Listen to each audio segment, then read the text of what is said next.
Yun guys, no, share ko sa inyo yung daily routine ko every afternoon. Kasi ganitong init. Grabe init dito. Grabe, walang puno kasi konti lang. At saka hindi naman ganun kalalaki, no.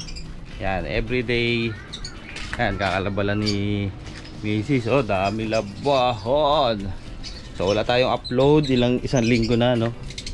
So ayan, actually nabasa ko na yung buong ibunan. Yan. Para maiwasan yung mga heat stroke yan. Everyday yan, 2 times a day, 3 times, depende sa init. Yan. Nabasa ako to. Yan, yung bubong. Actually nakapayong ko kanina, kaso pinakita ko lang din sa inyo para at least meron kayong idea sa inyo pagka ganito yung aviary nyo, open sa init. Yan. Yan, binabasa ko yung bubong. Mamaya i-sprayan ko naman ngayon, mamaya yan, ng tubig sa ibunan. Doon sa mismong ibon, i-sprayan ko naman ng tubig mamaya yan. No? So ayan, yun lang. Sensya na sa kalat ha. Hindi ako masyado masipag maglinis eh. Pero yan, healthy naman lahat yung mga yan. So ayan.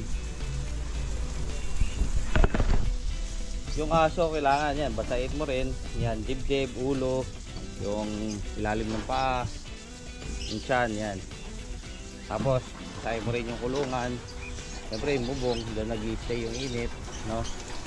Yan. So yan, siyempre. Pati yung kalsada. Actually, nung wala pa tong tent na to, yung binili ni Mrs. na tent, grabe init. Talagang matutunan ko kasi init.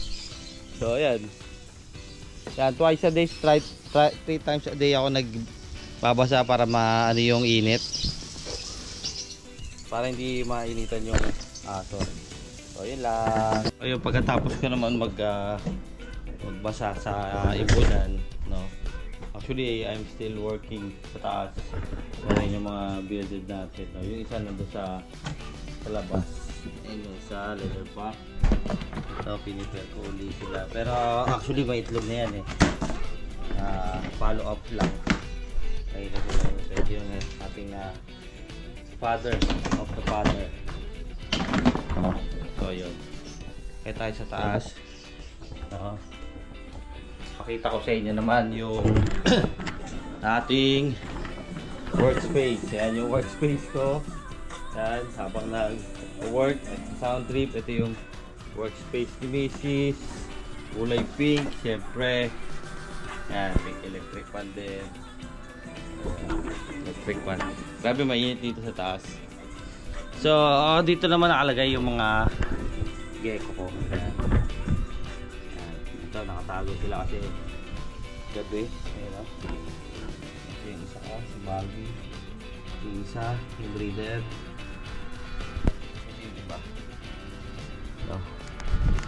So yun, daily routine guys. So ayun guys, no, saan tayo ngayon lalagay ng ring. Ito yung mga project o papel sa checklist ngayon. Ito agenda, legal yung possible fail follow.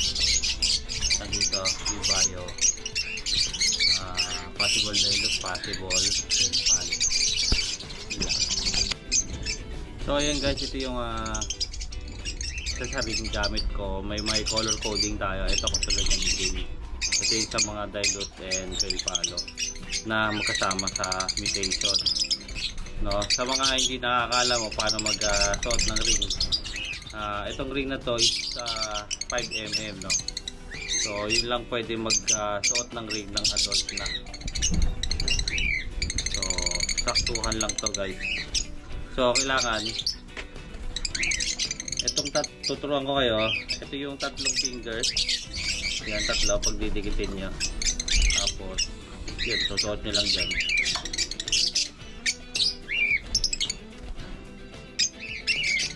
Yan. Hirap kasi magsuot ng yung bata.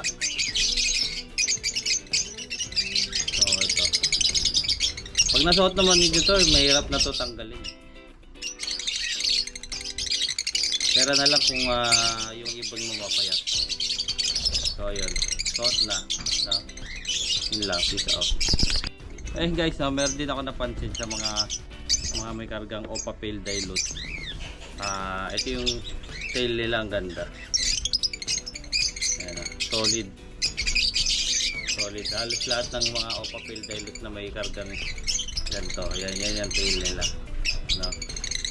So, yun yung nakita ko pagkakaiba. Kukuha tayo ng hindi Opa Pale Dilute ha. Tignan nyo yung pagkakaiba ha. Ayan ha. Wala siyang bearing, wala siyang solid color dito. Wait lang. So ito naman Opa Pale, Opa Split Pale. Ito yung may kargang Opa Pale project. No? So pansinin nyo, yung tail niya dito, diba may mga parang dark color pa. No? Doon sa Opa Pale. Opa Pale Dilute Pale Palo ang project. Yung may karga ng dalawang. So yan. Sa iba. Pipicture na natin. So for Pale Malay. Are.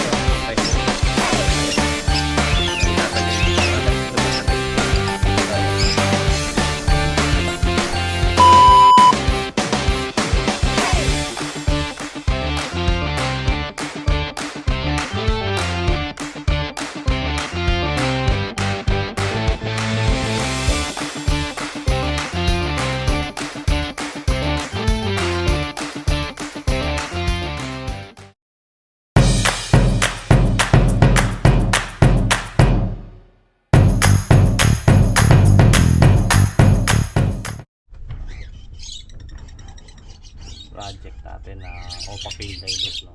Quality. So ayan guys, nag-iipon tayo ng Opa Pale Dilute project. Yan, mga naipon natin, puro bayonet.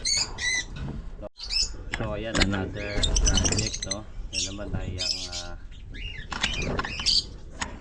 Perso Opa project, no? Possible